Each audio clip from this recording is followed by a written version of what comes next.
ሰላም ሰላም ሰላም እንዴት ናችሁ? እየተወደዳችሁና እየተከበራችሁ ቤተሰቦቼ የኤሚ ቤተሰቦች እንደምን አላችሁ? ሁሉ ሰላም ነው? እኛ ጋር ሁሉ ሰላም ነው። ዳግም በሌላ ቪዲዮ ከች ብለናል። ቤተሰቦቼ ቻናላችንን ሰብስክራይብ በማድረግ ቤተሰብ እንድትሆኑ፣ ሰብስክራይብ ያደረጋችሁ ደግሞ ላይክ እንድታደርጉ፣ ላይክ በማድረግ ይህን ቪዲዮ እንድትጀምሩ በትህትና እጠይቃለሁ። በጣም ይህን ቻናል እያሳደጋችሁት እንደሆነ አይቻለሁኝ። በጣም ነው የማመሰግነው። እውነት ለመናገር የደገፋችሁን ስለሆነ በጣም ነው እናመሰግነው።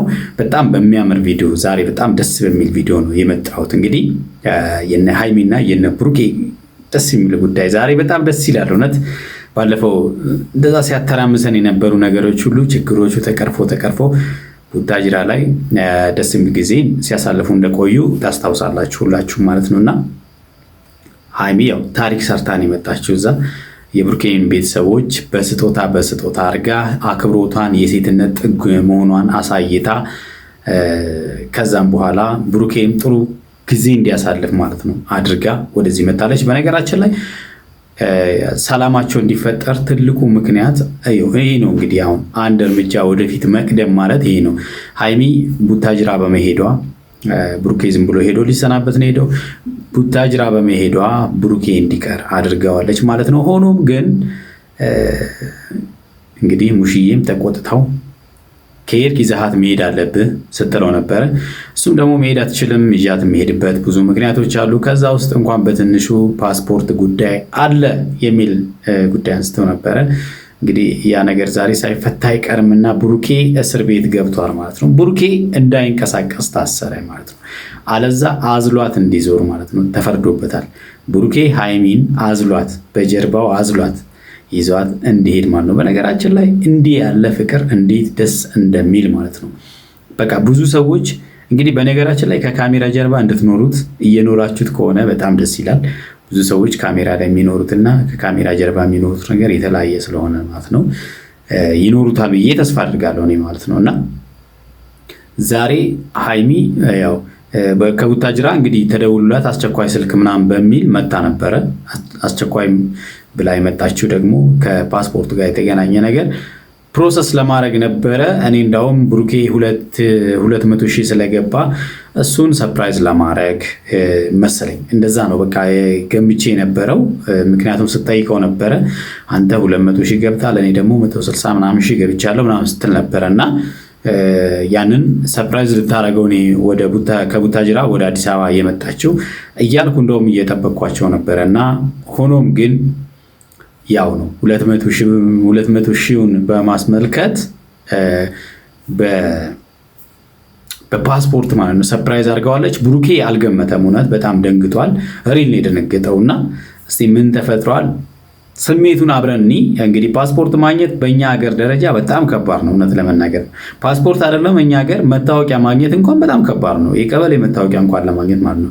አሁን ደግሞ ኢሚግሬሽን አካባቢ ያለው ነገር በጣም የሚያስጠላ ነገር ነውና እሱን እንዴት እንዳለፈችው እናያለን ማለት ነው። ዛሬ መጣሁት ደስ በሚል ቪዲዮ ነው ብዬ አስባለሁኝ። ያው እንግዲህ እና ያው ትናንት ጠፍቼ ነበረ። የጠፋውበት ምክንያት ደግሞ ተደውሎልኛል አስቸኳይ መሄድ አለብኝ ብያችሁ የነበረውን ነገር እሱን ለማስተካከል ነው ትናንት የጠፋሁት ማለት ነው። እና ተሳክቶልኝ ዛሬ መጥቻለሁ ማለት ነው። እንግዲህ ባለፈው እኔ የሆነ ነገር ሳይሳካ ማውራት አልፈልግም ስትል ነበረ። እንደውም ጥንቃቄ እንድታደርግ እንደባለፈው ያለ ስህተት ውስጥ እንዳትገባ ነበረ። እንዲህ ያለውን ነገር ችግር የለውም ማለት ነው። ምክንያቱም ይሄ እንደሚሳካ ስለሚታወቅ ቀላል ነገርም ስለሆነ ስላችሁ ቀላል ነው ስላችሁ ምንም ህይወታችሁ ላይ የሚያመጣው ጉዳት የለውም።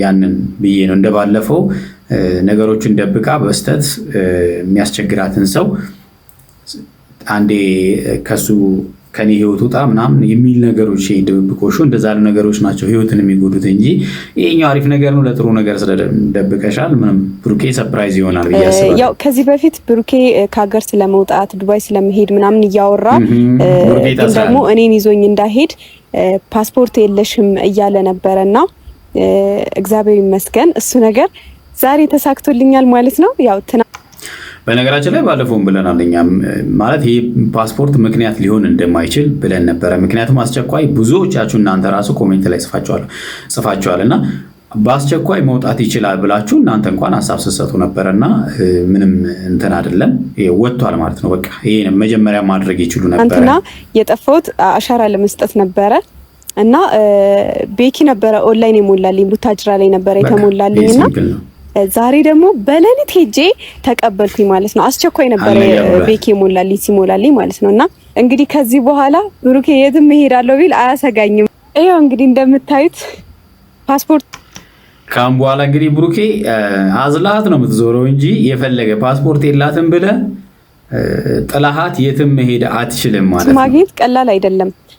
በተለይ ደግሞ እንደዚህ አስቸኳይ ቶሎ ሲደርስላችሁ በጣም ደስ ይላል። ግን ትናንት አሻራ ለመስጠት ምናምን ትንሽ አዛ ነበረ። በጣም ብዙ ሰው አለ ምናምን ትንሽ ያዝጋል ብቻ በጣም ነው የሚያዝገው እንጂ እውነት ለመናገር እኔ ከአንድ ሳምንት በፊት አንድ ሰው አሻራ ለመስጠት ወደዛ አብሬ ሄጄ ነበርና እኔ ጥዬውን የተመለስኩት እውነት ለመናገርና በጣም ብዙ ሰው ነው። እንግዲህ ጠዋት 3 ሰዓት አካባቢ ነው እዛ የደረስነውና እኔ 6 ሰዓት ሲሆን ጥዬው ሄድኩኝ። በቃ 6 ሰዓት ሲሆን እኔ ጥዬው ሄድኩኝ። እሱ ግን ማታ 12 ሰዓት ነው አሻራ እንኳን የሰጠው ማለት ነው። እና በጣም አድካሚ ነው እውነት ለመናገር አይደለም። ዛሬ እኔ በእርግጠኝነት ከ3 ዓመት በፊት አካባቢ መሰለኝ እኔ ያወጣሁትና ያኔ ራሱ አሻራ ለመስጠት ከባድ ነበር እውነት ለመናገር። ግን እንዳሁኑ አለ ያሁኑ በጣም በዛ ላይ አስቸኳይ ይበዛል። በቃ በጣም አዛ ነው በቃ እውነት ለመናገር ማለት ነውና እሱን አልፈሽ ፓስፖርት ማግኘት በጣም ከባድ ነው እውነት በጣም ለብሩኬ ማሳየት ስላለብኝ ነው። ያው አሁን ፓስፖርት ያለኝ ሰው ነኝ እኔ። የብርን ፓወር ሳስበው ለካ የሰው ልጅ የሚጫረሰው ለብር ነውና ብቻ ግን ደስ ይላል። በእኛ ሀገር ደረጃ ደግሞ በብር በጣም ልክ ነው። ምክንያቱም አሁን ኢሚግሬሽን አካባቢ በጣም የሚያስጠላ ነገር ስላለ ማለት ነው። ሰራተኞቹ ውጭ ካለ ሰው ጋር በኮኔክሽን ምናምን ነገር በቃ በብር ይሰራሉና በ2 ቀን ይጨርሱላቸዋል ኢቨን ማለት ነውና በዋናው እንኳን የዛን ያክል ፈጣን ተብሎ ያልቅም ኢሚዲየትሊ ነው የሚጨርሱት። ያው እንግዲህ ብር ያለው ሰው እንደፈለገው ማድረግ ይችላል ማለት ነው። ብር ለዚህ ነው ፓወሩ ማለት ነው። እና ብዙ ሰዎች እንደውም ኢሚግሬሽን አካባቢ እንደዚህ ያለ መጨናነቅ የተፈጠረው ብር ያላቸው ሰዎች በቀላሉ ብር ሰጥተው ማውጣት ስለሚችሉ ለዛ ነው ደሃው በፈለገው መንገድ ማግኘት ያልቻለው ማለት ነው ፓስፖርትን ማለት ነው። እንደወጣት በለኝ አንተ እንዴት ነህ? ልጆች አራት ልጆች እናት እኮ ስማ አሁን ሰርፕራይዝ አለኝ። ሰርፕራይዝ በቃ እሺ ንገሪኝ። ቆይ ሰርፕራይዙ እንግዲህ ያው ብሩኬ አያምንም እንግዲህ አልነገረችውም። እሺ እንደዚህ ውስጥ ደብቄው ነው ስጦታ ነው ለአንተ 200 ሺህ ስለገባ ባለፈው ስልክ መልሽ ስላልከኝ ስልክ ገዝቼልህ ነው። ለኔ ምን ስልክ አለኝ እኔና ገ ካመጣሽው እኮ ድጋሜ ገዛውልህ። እሺ ደስ ይለኝ። ብዙም ሰርፕራይዝ አልሆነም ማለት በስልኩ ያው ስልክ ስላለ ምንም የተለየ ነገር ላይፈጥር ይችላል። ግን ስጦታ ስለሆነ እምቢ አይባልም። የኔ ሽጬ አንቺ ነው የሚይዘው። አዎ ቀልጄ እኮ መቀለድም አልችልም። what ልክፈት ማርያም ምን ነው ፈራኸው? ያንቺ አይደለም ብለን የፈራኸው ግዴለም የሷ ነው። ግዴለም ብሩክ ክፈተው። ለነገሩ እንዲህ በቀላሉ ፓስፖርት አያያዝም ብለህ ነው። ኦፍ ኮርስ ልክ ነህ። ያንቺ ካልሆነ ግን ጀመር ታውሪ የኔ ካልሆነ በኮንፊደንስ ክፈተው እልሃለሁ እንዴ።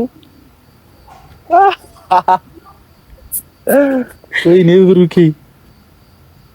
እንዴት ለማንኛውም ያለኝ ሰው ነኝ ይዤሽ በቃ ካሁን በኋላ እንግዲህ ፓስፖርት ያላት ልጅ ናት። ካሁን በኋላ ጥያት እሄዳለሁ ብትል ማንም አይሰማህም፣ እሷም አትሰማህም። ያለበት ድረስ ነው የምትመጣለህና እንግዲህ እንዳልሄድ ትናንት አስቸኳይ ተደውሎልኛል ምናምን ነገር ስትል የነበረው ዛሬ ደግሞ ጠዋት የጠፋሁብህ ላመጣ ፈልጌ ነው ልቀበል። እናወጣሽ ከዛስ ይቀመጥ ይጠቅመኛል። ምን ነው ቅር አለ? ይዘሃት ላለመሄድ ፈልጋል እንዴ? ምን ነው የሆነ ሰዓት ላይ አይደለም። አሁን ሌላ የቤት ስራ እኮ ነው እየሰጠሽኝ ያለሽው። ማለት ሊሄድ ይችላል ከዚህ በኋላ አንተም የራስህን ህይወት እኔም የራሴን ትኖራለህ። ስለዚህ የምሄድበትን አልናገርም፣ ዝም ብዬ ነው የምሄደው። ፓስፖርት በፊት ማሰሪያ ያለው በምንም መሄድ አትችልም ብሎ አሁን ግን አልናገርም ይቻላል ያለበት ቦታ ትመጣለች። ምን ማሳሰብ እንኳን እና ፓስፖርቱን ያለውበትን አይነግርሽ ይመጣልሃል። ይመጣል። አይ አልሰማሽ። እንግዲህ በጣም ደስ ይላል የእውነት ለመናገር ማለት ነውና በባለፈው ለሙሽዬ የሚያለው ፓስፖርት ስለሌላት መሄድ አትችልም ከኔ ጋር ሲላት ነበረና አሁን እንግዲህ ፓስፖርት አላት። ፓስፖርት ካላት ደግሞ መሄድ ትችላለች። ምን ጥያቄ በምን ማስተባበል ይችላል? አይችልም። የተወደዳችሁና የተከበራችሁ ቤተሰቦቻችን ለዛሬ ያስኩላችሁ ቪዲዮ ይህንን ይመስላል። በሚቀጥለው በአሪፍ ቪዲዮ እመጣለሁኝ። እስከዛው ያላችሁበት ሰላማችሁ ብዝት ይበል። ቻው